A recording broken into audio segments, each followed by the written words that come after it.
ఈ నెల 21వ తేదీ నుంచి వచ్చే నెల 3వ తేదీ వరకు యాదాద్రి ఆలయ వార్షిక బ్రహ్మోత్సవాలు నిర్వహించనున్నట్లు ఆలయ ఈవో రామకృష్ణ తెలిపారు.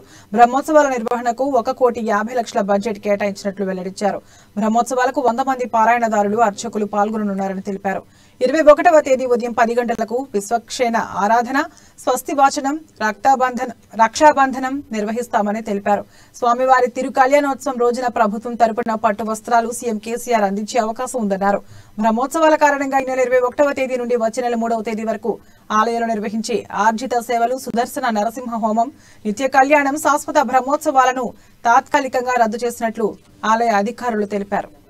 21/2/2023 నుండి 3/3/2023 వరకు శ్రీ లక్ష్మీ నరసింహస్వామి వారి బ్రహ్మోత్సవాలు జరుగుతాయి.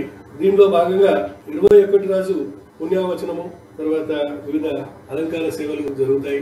27 నాడు మన స్వామివారికి ఎదుర్కోలు ఉత్సవాలు జరుగుతాయి. 28 నాడు స్వామివారి కళ్యాణం సాయంత్రం కూడా జరుగుతుంది. 21 నాడు వచ్చేసి మన రథోత్సవ కార్యక్రమము జరుగుతుంది. కార్యక్రమానికి ముఖ్య అతిథిగా గౌరవ ముఖ్యమంత్రి వర్యులు మరియు దేవాదాయ శాఖ మంత్రులు, అదేవిధంగా జగదీష్ రెడ్డి గారు, ఎలక్ట్రిసిటీ శాఖ మంత్రులు, స్థానిక ఎమ్మెల్యే గారు, వీరందరూ కూడా